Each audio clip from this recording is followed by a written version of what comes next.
श्रीराम समर्थ. श्री गणेशाला, शारदेला, समर्थ सद्गुरूंना वंदन करून क्षणभर नामस्मरण करू. श्रीमद देवी भागवत सारामृत कथेचे श्रवण करू. ओम ऐं ह्रीं क्लीं चामुंडाय विच्चै. ओम ऐं ह्रीं क्लीं चामुंडाय विच्चै. ओम ऐं ह्रीं क्लीं चामुंडाय विच्चै. ओम ऐं ह्रीं क्लीं चामुंडाय विच्चै.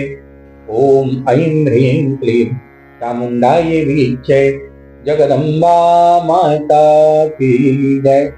शरणागत दीनार्थ परित्राण परायण सर्वस्यार्थ हरे देवी नारायणी नमोस्तुते. श्रोते हो नमस्कार. सूतांची स्वारी शौनकादिक मुनींना सांगतीय. मुनींनो, शुकाचार्यांना राजा जनक उत्तमोत्तम गृहस्थाश्रमाचं ज्ञान सांगत होता. गृहस्थाश्रमात असताना व्यक्तीने कसं वागावं, गृहस्थाश्रमामध्ये राहून तो वैराग्य कसं प्राप्त करू शकतो, असा उपदेश शुकाचार्यांना ते करत होते. हे जे दिसणारं जग आहे ते मायेपासून झालेलं असल्यामुळे हे आपल्याला दिसतंय. परमार्थात तसं नाही. मग आत्म्याला बंधन कसलं? सूर्यामुळे वस्तू दिसतात, पण त्या सूर्याला बांधू शकत नाही. तसंच पंचमहाभूत आणि त्यांचे परिणाम हे दिसतात. दिसणारी गोष्ट दाखवणाऱ्यावर कसं काय बंधन घालू शकेल? शुकाचार्यांना जनक महाराज प्रश्न विचारतायत. आत्मा कधीही प्रत्यक्ष दिसत नाही, तर तो अनुमानानेच जाणता येतो. तो अविकारी व पवित्र आत्मा कसा काय बंधनात सापडेल? तो तर अविकारी आहे, निर्मळच आहे. मनाला चंचलपणा आणि अज्ञान या दोन गोष्टींमुळे ते मलिन होते. मग सुख आणि दुःख या दोन्हीही गोष्टींचं सर्वात मोठं कारण हे मन आहे. मनस्तु सुख दुःखानां महतां कारणं द्विज. जाते तु निर्मले ह्यस्मिन् सर्वं भवति निर्मलम्. भ्रमन् सर्वेषु तीर्थेषु स्नात्वा स्नात्वा पुनः पुनः निर्मलन्न मनो यावत् तावत् सर्वं निरर्थकम्. काय श्लोक सांगितलाय मंडळी बघा. शुकाचार्यांना जनक महाराज म्हणतायत, मन तर निर्मळच आहे, ते चंचल आणि अज्ञान यामुळे मलिन होतं. जोपर्यंत मन निर्मळ होत नाही तोपर्यंत तावत सर्व निरर्थकम. मन जोपर्यंत निर्मळ होत नाही तोपर्यंत सर्व तीर्थयात्रा आणि त्रिकाल स्नानांचा काही उपयोग नाही. हे तपोनिधे, बंधनाचे आणि मोक्षाचे कारण मन हेच असून जोपर्यंत मन शुद्ध होत नाही तोपर्यंत काही उपयोग नाही आहे. जोपर्यंत बंधनामध्ये मन अडकलेलं आहे तोपर्यंत काय उपयोग आहे? बंधनाचं मोक्षाचं कारण मन हे देह, जीवात्मा, अगर इंद्रिय यापैकी कुणीही नाही.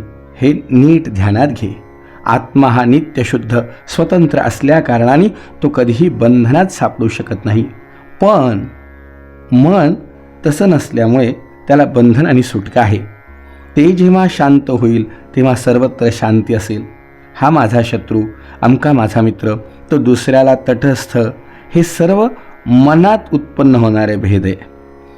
ह्या सगळ्या गोष्टी मनामध्ये निर्माण होणाऱ्या आहेत. हे सगळं मनानेच सगळ्यात पहिल्यांदी होतं.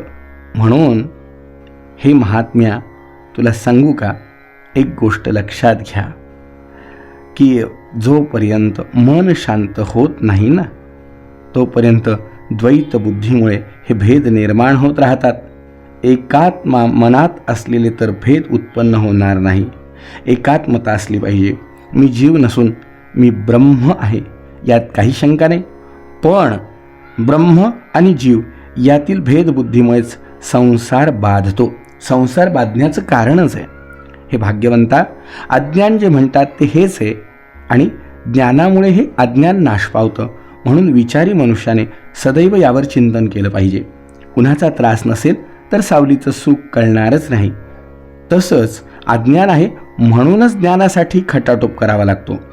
त्रिगुण गुणांप्रमाणे पंचमहाभूत त्यांच्या स्वभावाप्रमाणे इंद्रिय आपापल्या वृत्तीनुसार वागणारच. यात आत्म्याचा मूळ संबंध नाही.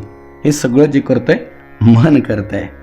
वेदांनी धर्मरक्षणासाठीच नियम उत्पन्न केलेत. तसं जर नसेल, सौगताच्या मनाप्रमाणे त्याच्या मताप्रमाणे चालणं याने धर्म नष्ट होईल, आणि धर्म नष्ट झाला तर मग सर्वत्र स्वैराचार माजेल. म्हणून वेदनिर्मित नियमानुसार चालणं हे सगळ्यात हितकारक आहे. हे सगळं ऐकलं. शुकाचार्य म्हणतात, महाराज ठीक आहे तुम्ही हे सांगताय, पण संदेहो वर्तते राजन निवर्तति मे क्वचित भवता कथितं यत् शृण्वतो मे नराधिप वेदधर्मेषु हिंसा स्याद्धर्म बहुला हि सा कथं मुक्तिप्रदो धर्मो वेदोक्तो बत भूपते. हे भूपते, माझ्या मनात हे सगळं ऐकल्यानंतर एक शंका आहे, ती मी तुला विचारतो. वेदप्रणित धर्माप्रमाणे हिंसा मान्य आहे, आणि हिंसा तर अधार्मिक आहे. सोमरस पिणं, पशूंचा बळी देणं, तसंच सौत्रामणी यज्ञामध्ये तर मद्य, जुगार, नाना प्रकारची व्रत करणं अशासारख्या गोष्टींना मान्यता आहे. अनेक वर्षांपूर्वी शशबिंदू नावाचा राजा होऊन गेला. त्याने नीतिन्यायाने दीर्घकाळ राज्य केलं, पुष्कळ यश केलं, पुष्कळ यश मिळवलं. नंतर त्यांच्या धर्मकृत्यांचा यज्ञात बळी दिलेल्या पशूंच्या कातड्यांचा एक विंध्य पर्वतासारखा पहाड झाला. तेव्हा मेघवृष्टी होऊन त्यातून चर्मणवती ही पवित्र नदी उत्पन्न झाली. अखेर त्याला स्वर्गप्राप्ती झाली.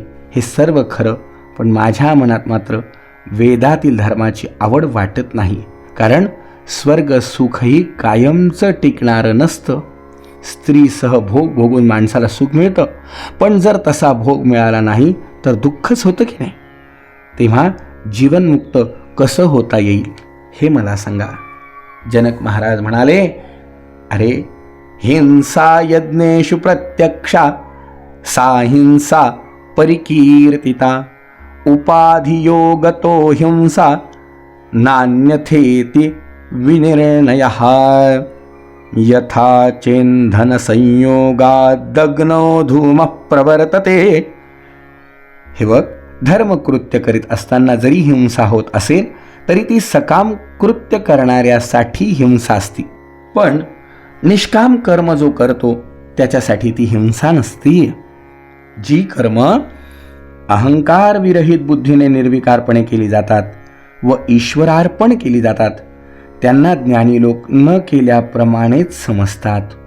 ज्याप्रमाणे इंधनाच्या ज्वलनामुळे धूर तयार होत असतो, इंधन जळून गेल्यानंतर मग केवळ अग्नीच उरतो, त्याचप्रमाणे वेदप्रणित अहिंसा आहे. सकामासाठी ती हिंसा आहे, पण कर्तव्य बुद्धीने निष्काम कर्म करणाऱ्यासाठी मात्र तीच अहिंसा आहे.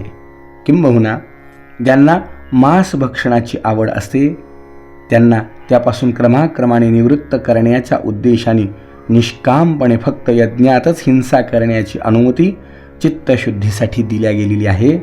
एरवी जितेंद्रिय व मोक्षार्थी मनुष्यासाठी ही अहिंसाच आहे. हे सगळं ऐकलंय. संदेहोयम महाराज वर्तते हृदये मम. शुकाचार्य म्हणतायत, महाराज आपण मायेत गुरफटला गेलेला पुरुष निस्पृह असणे कसं शक्य आहे? नित्य काय अनित्य काय याचा विवेक केला आणि शास्त्रांचं ज्ञान जरी झालं तरीही मन ममत्व सोडित नसेल तर तो मनुष्य मुक्त कसा होईल? जोपर्यंत तो ममत्व सोडत नाही तो मुक्त कसा होईल? नुसत्या दिव्याबद्दल गोष्टी ऐकल्यामुळे अंधाराचा नाश होत नसतो. दिव्याचं कितीही वर्णन केलं तरी अंधाराचा नाश होणार आहे का? नाही. बरं, दिव्याबद्दल कितीही कौतुक केलं तरी त्याचा नाश होणार आहे का? अजिबात नाही. जोपर्यंत दीप प्रज्वलित होणार नाही तोपर्यंत कसं काय शक्य आहे? तसंच शास्त्र जाणून सुद्धा अंतःकरणाला अज्ञानरूप अंधार जाणार नाही, म्हणून ज्ञानी पुरुषाने सुद्धा सर्व प्राणीमात्रांविषयी प्रीतीच बाळगली पाहिजे ना. मग गृहस्थाला हे कसं काय साधणार आहे? त्याला धनसंपत्तीची इच्छा, राज्यसुखाची इच्छा, युद्धात विजयाची इच्छा या सर्व असणारच. मग तो जीवनमुक्त कसा होईल? चोर सज्जन यातला फरक माहिती आहे ना तुम्हाला? मग तुम्ही मुक्त कसे त्याला म्हणू शकता, हे मला सगळं सांगा. मंडळी, शुकाचार्यांनी विचारलेल्या प्रश्नाचं उत्तर जनक राजांनी कशा प्रकारे दिलं आणि पुढे काय घटना घडली उद्याच्या भागामध्ये श्रवण करू. जय जय रघुवीर समर्थ.